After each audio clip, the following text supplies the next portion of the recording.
Hello students, welcome to education insights. आज के lecture में बात करने वाले हैं प्रोडक्शन पॉसिबिलिटी कर्व का कंप्लीट जो कॉन्सेप्ट है, जहां मुझे ग्राफिकल रिप्रेजेंटेशन कैसे बनानी होगी वो बताऊंगा, मुझे टेबल कैसे बनानी है वो हम सीखेंगे, और इसके अलावा शिफ्ट और रोटेशन का कॉन्सेप्ट क्या कहता है प्रोडक्शन पॉसिबिलिटी कर्व के अंदर। सबसे पहले यहाँ वर्ड केवल तीन ही है, प्रोडक्शन, दूसरा पॉसिबिलिटी, तीसरा कर्व। अगर हम कर्व अभी साइड में रख दें तो दो ही वर्ड है मेरे पास, प्रोडक्शन और पॉसिबिलिटी।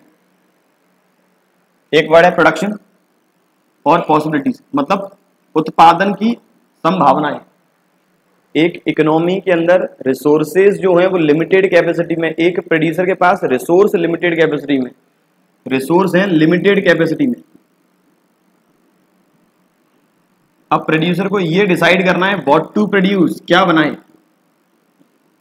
प्रोड्यूसर को ये डिसाइड करना है व्हाट टू प्रोड्यूस, कौन सा गुड बनाया जाए, क्योंकि रिसोर्स लिमिटेड है उसके पास। अगर रिसोर्स ही अनलिमिटेड होते तो उसे ये सोचने की जरूरत नहीं पड़ती कौन सा गुड बनाए, वो हर टाइप का गुड मैंने आपको बताया पिछली क्लास में, दो टाइप के हैं। कंज्यूमर, जो कंज्यूमर यूज करेंगे डायरेक्ट सेटिस्फेक्शन के लिए, और जो प्रोड्यूसर यूज करेंगे मैन्युफैक्चरिंग के लिए।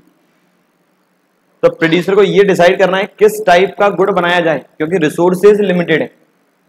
अब कंज्यूमर गुड अलग अलग कैटेगरी के। आज मैं अपनी डेली लाइफ में खुद के सेटिस्फेक्शन के लिए अलग अलग टाइप के गुड्स यूज कर रहा हूँ। मैं जूते पहन रहा हूँ, मैं घड़ी पहनता हूँ, मैं ब्रेड बटर कंज्यूम करता हूँ, मैं गाड़ी का इस्तेमाल करता हूँ, मैं घर में रहता हूँ, मतलब एक बिल्डिंग का यूज कर रहा हूँ अपने रहने के लिए।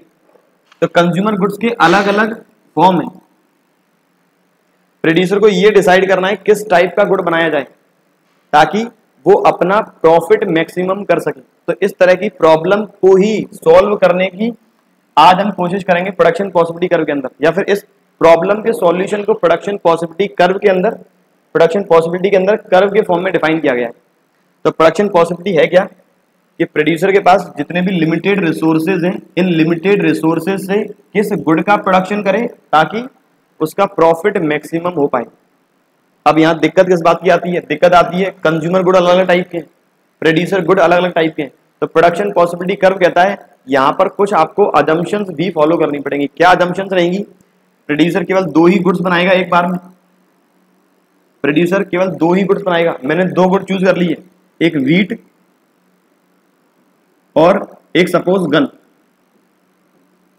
व्हीट और गन, मैंने दो गुड चूज कर लिए। दूसरा असम्पशन कहता है resources and technology are constant.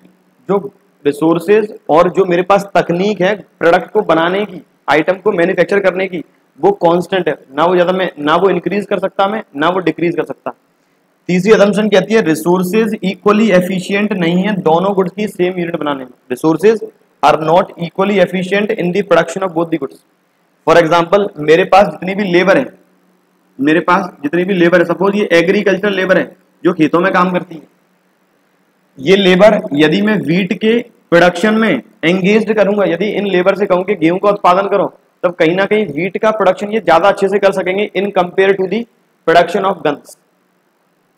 तो मेरे पास जो लेबर है ये दोनों प्रोडक्ट को एक जैसा बनाना नहीं जानती, ये दोनों प्रोडक्ट को बनाने की तकनीक नहीं जानती। मेरे पास जितना भी रिसोर्सेज हैं, जो मेरी टेक्नोलॉजी है, वो दोनों गुड्स की सेम यूनिट बनाने में सक्षम नहीं।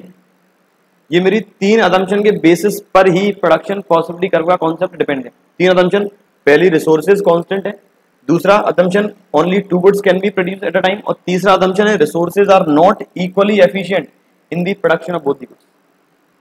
अब मैंने ये तो कंफर्म कर लिया प्रोडक्शन पॉसिबिलिटी कर्व बनाऊंगा तो मुझे केवल दो ही गुड्स का प्रोडक्शन करना है। मैंने दो गुड्स चूज कर ली, व्हीट और गन। मुझे दो गुड्स बनाने हैं, व्हीट और गन। अब प्रोड्यूसर के सामने क्या चॉइस है, प्रोड्यूसर के सामने चॉइस है कि उसके पास जितने भी रिसोर्सेज, जो भी इसके पास लेबर है, वो लेबर केवल लगा दी जाए व्हीट में, वो पूरी लेबर लगा दी जाए व्हीट में।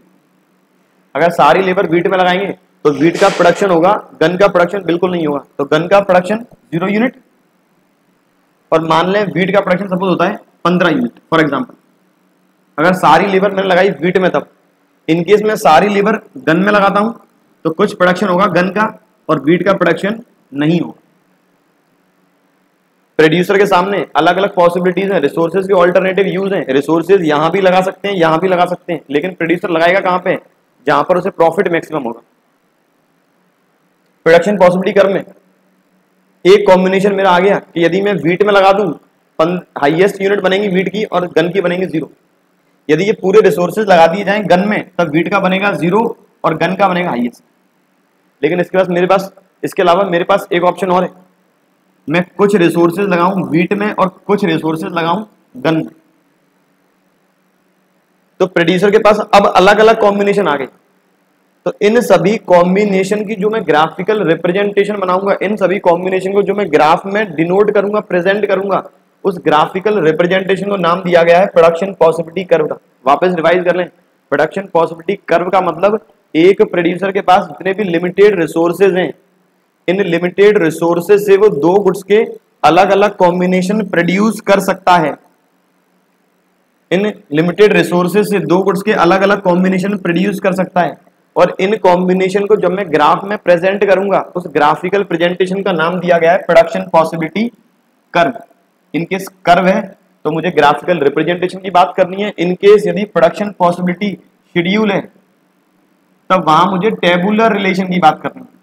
Tabular relation, production possibility curve means it is a graphical representation. It is a graphical representation which shows various possible combination of 2 goods that can be produced with the given resources and technology. Assuming that resources are constant, technology are constant, and resources are not equally efficient in the production of both the goods. ये मेरी अभी simple सी एक production possibility curve की definition है। याद रखना है, यहां पर मुझे जो गिवन रिसोर्सेज हैं, उन गिवन रिसोर्सेज के अकॉर्डिंग 2 गुड्स के कौन कौन से कॉम्बिनेशन प्रोड्यूस कर पाऊंगा, इसे ग्राफ में शो करना है। अब मैंने रिसोर्सेज के अलग अलग कॉम्बिनेशन डिनोट कर दी। कॉम्बिनेशन किस फॉर्म में, यहां सपोज अपन ने एग्जांपल में लिया है वीट, तो मैंने यहां लिख लिया कॉर्न की जगह वीट और कॉटन की जगह गन। प्रोड्यूसर ने पहला सोचा कि यदि मैं वीट में अपने रिसोर्सेज, अपनी लेबर को एंगेज करूं, तो वीट में बनेंगे 15 यूनिट, कॉटन में, गन में एक भी लेबर नहीं लगाई तो आउटपुट आएगा 0। लेकिन यदि वीट में से कुछ लेबर पहुंचा दें कॉटन की तरफ, तो अब कॉटन का प्रोडक्शन बढ़ने लगेगा और वीट का प्रोडक्शन कम होगा। मैंने एक असम्पशन ली है कि लेबर जो है मेरे पास, जो भी रिसोर्सेज है वो इक्वल एफिशिएंट नहीं है। मेरे पास जो लेबर है वो वीट को ज्यादा अच्छे तरह से बनाना जानती है in comparison to the gun. लेकिन अब प्रोड्यूसर को ये चेक करना है कि मैं लेबर शिफ्ट करूं वीट से गन में तो कितना प्रोडक्शन होगा गन का। तो स्टार्टिंग में प्रोड्यूसर वीट से गन में उस लेबर को शिफ्ट करेगा जो थोड़ा अच्छी तरह से जानती है गन को बनाना अदर लेबर के कंपैरिजन में। सपोज प्रोड्यूसर के पास जितने भी आदमी हैं, जितने भी लेबर हैं, इसमें से प्रोड्यूसर सबसे पहले उस लेबर को भेजेगी जो अदर लेबर के कंपैरिजन में गन को अच्छी तरह से बनाना जानता है। इसलिए प्रोड्यूसर ने कुछ लेबर शिफ्ट की, कुछ लोगों से कहा जाओ गन का प्रोडक्शन करो। तो यहां से वीट का प्रोडक्शन गिर गया और गन का प्रोडक्शन बढ़ने लगा। किस रेट से वीट का प्रोडक्शन गिरा, वो गिरा 1 यूनिट से, और गन का प्रोडक्शन भी 1 यूनिट से बढ़ गया। अगला कॉम्बिनेशन, प्रोड्यूसर ने कुछ और लेबर शिफ्ट की। अब कौन सी लेबर शिफ्ट करेगा, जो पहले वाले लेबर की कंपैरिजन में थोड़ा कम जानती है गन को प्रोड्यूस करना। तो कहीं ना कहीं अगली लेबर की जो एफिशिएंसी रहेगी दूसरी लेबर के कंपैरिजन में गन को बनाने की, वो उतनी अच्छे से नहीं रहेगी। तो प्रोड्यूसर ने और लेबर शिफ्ट की। लेबर शिफ्ट करने की वजह से अब मेरा जो लॉस आया वीट में वो रहा 1 यूनिट, और गन के प्रोडक्शन का इंक्रीज वापस 1 यूनिट। प्रोड्यूसर बार बार यही करता गया। अब और रिसोर्सेज शिफ्ट किए तो वीट का प्रोडक्शन रह गया 12 यूनिट से 9, और कॉटन का बढ़ के हो गया 2 से 3। पहले जो मैंने 1 यूनिट का सेक्रीफाइस किया था 1 यूनिट को बनाने के लिए, वो सेक्रीफाइस बाद में हो गया 2 अगली 1 को बनाने के लिए। फिर अब वो सेक्रीफाइस हो गया 3 अगली 1 को बनाने के लिए। अब ये सेक्रीफाइस हो गया 4 वापस अगली 1 यूनिट को बनाने के लिए। आखिरी में सेक्रीफाइस हो गया 5 अगली 1 यूनिट को बनाने के लिए। मतलब आखिरी में प्रोड्यूसर ने सारी लेबर को कह दिया जाओ गन का प्रोडक्शन किया जाए, तब कितना आउटपुट बनेगा। प्रोड्यूसर का एस्टिमेशन ये है कि मैं इस तरह से यदि लेबर को एंगेज करता हूं तब प्रोडक्शन इस फॉर्म में होगा। और ये जो मैं बच्चों की तैयारी को और बेहतरीन बनाने के लिए एक कॉम्प्रिहेंसिव बुक लेकर आए हैं, क्वेश्चन बैंक विद सॉल्यूशन, जिसमें आपको अकाउंटेंसी, इकोनॉमिक्स, बिजनेस, इससे रिलेटेड पिछले 10 से 15 साल के एग्जामिनेशन वाइज क्वेश्चंस आपको मिलने वाले हैं, जो हमने कवर किए यहाँ चैप्टर वाइज। और इकोनॉमिक्स और बिजनेस की तैयारी अच्छी करने के लिए हमने अलग से चैप्टर वाइज क्वेश्चंस भी कवर किए हैं, जिसमें आपको वेरी शॉर्ट, लॉन्ग और मल्टीपल चॉइस क्वेश्चन के फॉर्म में बहुत सारे क्वेश्चंस मिलने वाले हैं। प्लस इस बुक के अंदर हमने 6 मॉडल टेस्ट पेपर भी कवर किए हैं आपकी तैयारी को और अच्छा करने के लिए। इस बुक को परचेज करने का लिंक नीचे दिया हुआ है, आप अमेजॉन या फिर हमारे एप्लीकेशन से डायरेक्ट से परचेज कर सकते हैं, या फिर इसे आप हमारे हेल्पलाइन नंबर 7877201323 से भी परचेज कर सकते हैं। Thank you. रिसोर्सेज शिफ्ट कर रहा हूं वीट से गन की तरह, तो मेरी जो रेट बढ़ती जा रही है, इस रेट को बोलेंगे marginal rate of transformation, marginal rate of transformation, short में बोलते हैं MRT, marginal rate of transformation, MRT, या फिर इसे मार्जिनल अपॉर्चुनिटी कॉस्ट भी कह सकते हैं। और अपॉर्चुनिटी कॉस्ट का जो कॉन्सेप्ट है वो हम अपने अगले लेक्चर में डिस्कस करने वाले हैं। तो यहां मेरा जो हर बार एमआरटी की रेट है, एमआरटी की जो रेट है वो इंक्रीज होती जा रही है। एमआरटी किस तरह से निकाली जाएगी, एमआरटी का फॉर्मूला भी जरूरी है एग्जाम के पर्सपेक्टिव में, जो है लॉस अपॉन गेन, कि मुझे कितने यूनिट का लॉस हुआ एडिशनल एक को प्रोड्यूस करने के लिए। तो लॉस अपॉन गेन, स्टार्टिंग में मेरा एमआरटी आया 1, फिर एमआरटी आया 2, फिर एमआरटी आया 3, फिर 4 और फिर 5। लॉस अपॉन गेन फॉर्मूला लगाना है। सबसे पहले 1/1, एक आगे एमआरटी की वैल्यू, फिर 2/1, वापस 2 एमआरटी की वैल्यू, 3/1, 3, 4 और 5। याद रखेंगे एमआरटी की वैल्यू निकालने के लिए मुझे 2 कॉम्बिनेशन कंपेयर करने होते हैं, इसीलिए पहले वाले कॉम्बिनेशन पर एमआरटी की वैल्यू हम निकाल नहीं पाएंगे, पहले वाले कॉम्बिनेशन पर एमआरटी की वैल्यू नहीं आएगी, दूसरे कॉम्बिनेशन से एमआरटी की वैल्यू आना स्टार्ट होगी। ये मेरा है प्रोडक्शन पॉसिबिलिटी स्केड्यूल। एग्जाम में याद रखना है, अगर प्रोडक्शन पॉसिबिलिटी कर्व की डेफिनेशन आई है तो वहां लिखना है it is a graphical relation और रिप्रेजेंटेशन। अगर प्रोडक्शन पॉसिबिलिटी शेड्यूल की डेफिनेशन आती है तो वहां लिखना है it is a tabular representation. अगर इसी बेसिस पे ग्राफ बनाया जाए, अगर मैं यहीं पे ग्राफ बना दूं, अब ग्राफ कैसे बनाएंगे, 2 एक्सिस हैं, एक्स एक्सिस और वाई एक्सिस, एक्स और वाई। मैंने एक्स एक्सिस में ले लिया वीट मेरे एग्जांपल के अकॉर्डिंग, और यहां ले लिया गन, इसके अकॉर्डिंग यहां आ जाएगा कॉर्न और यहां आ जाएगा कॉटन। स्टार्टिंग में मैंने हाईएस्ट प्रोडक्शन किया है वीट का, मतलब कॉर्न का, कॉटन का प्रोडक्शन है 0, गन का प्रोडक्शन है 0। फिर मैंने वीट का प्रोडक्शन कम कर दिया, कॉटन और गन का प्रोडक्शन बढ़ने लगा, या फिर मैंने कॉर्न का प्रोडक्शन कम कर दिया, कॉटन का प्रोडक्शन बढ़ने लगा। अब यहां पे वीट की जगह कॉटन इस जगह और कॉर्न इस साइड। अगर एग्जांपल अपन इस टेबल के अकॉर्डिंग मान के चल रहे हैं तो मैंने यहां लिया है कॉर्न और कॉटन, कॉर्न को लिया है वीट की जगह और कॉटन को लिया है गन की जगह। तो धीरे धीरे करके जो प्रोडक्शन है वो गन का इंक्रीज होगा, कॉटन का इंक्रीज होगा, जबकि कॉर्न का गिरता हुआ जा रहा है, जबकि मेरे एग्जांपल में वीट का गिरता हुआ जा रहा है। तो प्रोडक्शन पॉसिबिलिटी कर्व का जो ग्राफ है वो कुछ इस तरह से बनेगा। मेरा पहला कॉम्बिनेशन, दूसरा, तीसरा, चौथा, पांचवा और छठवा। इस शेप को बोलेंगे कॉनकेव, इस शेप को बोलेंगे concave, concave shape. Concave shape क्यों आएगा एग्जाम में, यहां से भी क्वेश्चन आता है, व्हाई पीपीसी इज कॉनकेव। तो जो एमआरटी की वैल्यू है पीपीसी के अंदर, जो मार्जिनल रेट ऑफ ट्रांसफॉर्मेशन की वैल्यू है वो लगातार बढ़ती जा रही है, और लगातार बढ़ने की वजह से ही एमआरटी इंक्रीज होने की वजह से प्रोडक्शन पॉसिबिलिटी कर्व का शेप है कॉनकेव। इन केस अगर ये एमआरटी की वैल्यू, अगर एमआरटी की वैल्यू होती डिक्रीज, तब ये शेप होता कॉन्वेक्स, कुछ इस तरह से, कुछ इस तरह से। और इनकेस यदि एमआरटी की वैल्यू होती कांस्टेंट, तब ये शेप होती स्ट्रेट लाइन, कुछ इस फॉर्म में।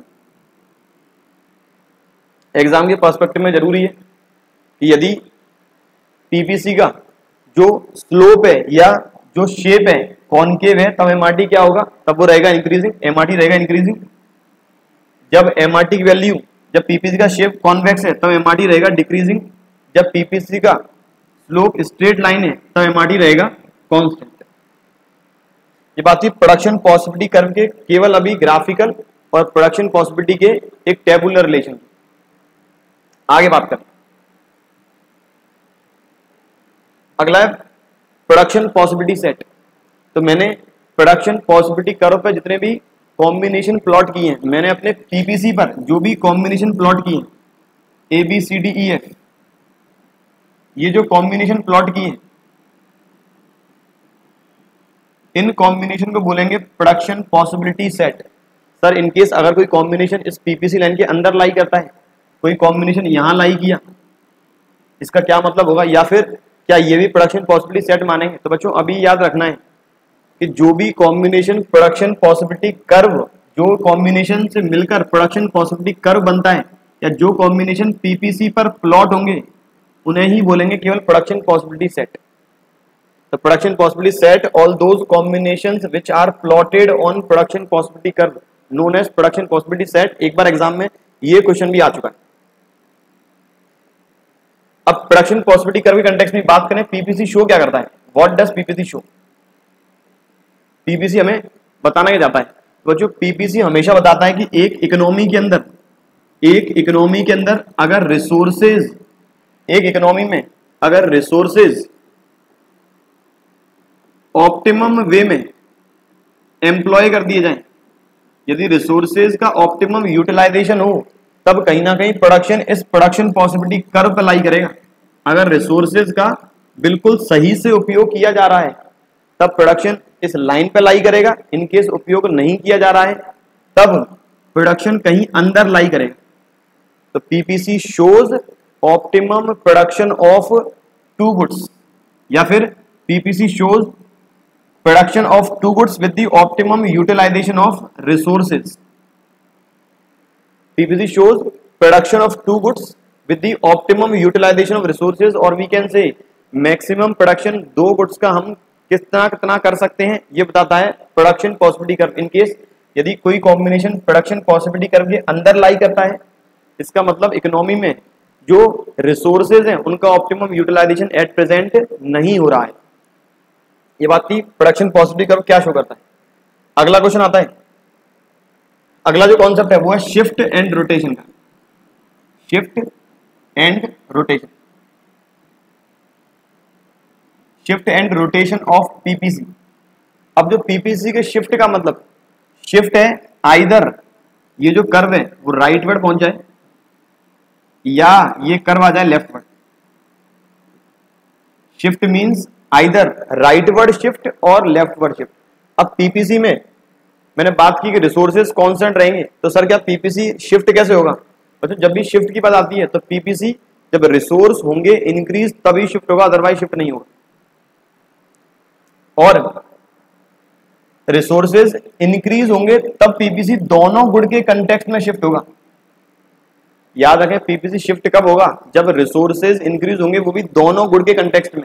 आज मेरी लेबर जो है वो इंक्रीज हो रही है, लेबर दोनों गुड का प्रोडक्शन जानती है, मैं और लोगों को हायर करूंगा तभी प्रोडक्शन पॉसिबिलिटी कर्व शिफ्ट होगा राइट वर्ड। इनकेस मैं लोगों को निकाल दूं तब प्रोडक्शन पॉसिबिलिटी कर्व शिफ्ट होगा लेफ्ट वर्ड। तो रिसोर्सेज के इंक्रीज और डिक्रीज होने की वजह से ही पीपीसी होगा शिफ्ट। अगर रिसोर्सेज इंक्रीज होंगे तब right word shift, resources decrease होंगे तो left word shift, otherwise PPC right word और लेफ्ट वर्ड कभी भी शिफ्ट नहीं होगा। यही कॉन्सेप्ट आता है रोटेशन का। रोटेशन का कॉन्सेप्ट कहता है कि पीपीसी रोटेट कब होगा?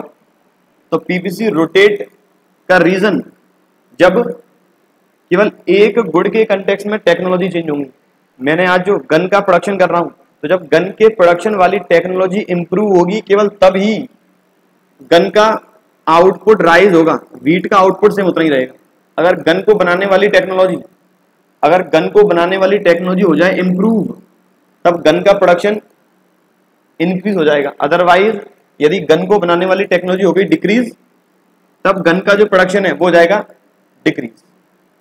तो PPC will rotate due to increase or decrease in technology of one good only, or PPC will shift when resources increases in the context of both the goods। Exam में वापस बात कर लें important क्या है, तो एनसीईआरटी के according सबसे ज्यादा जो इंपोर्टेंट है वो है प्रोडक्शन पॉसिबिलिटी कर्व की डेफिनेशन, इसकी असम्पशन और उसकी टेबल। शिफ्ट और रोटेशन का कॉन्सेप्ट उतना ज्यादा इंपोर्टेंट नहीं है एग्जामिनेशन के पर्सपेक्टिव में। तो पीपीसी का मैंने टेबल, ग्राफ और इसकी असम्पशंस, इसके अलावा पीपीसी क्या शो करता है पीपीसी के अंदर कोई कॉम्बिनेशन लाई कर रहा है उसे क्या बोलेंगे, और प्रोडक्शन पॉसिबिलिटी सेट की डेफिनेशन क्या होगी।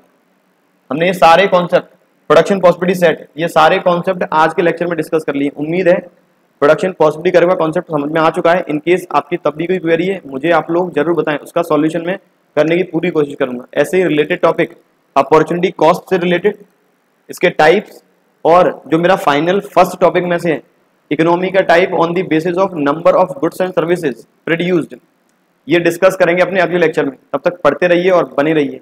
Thank you.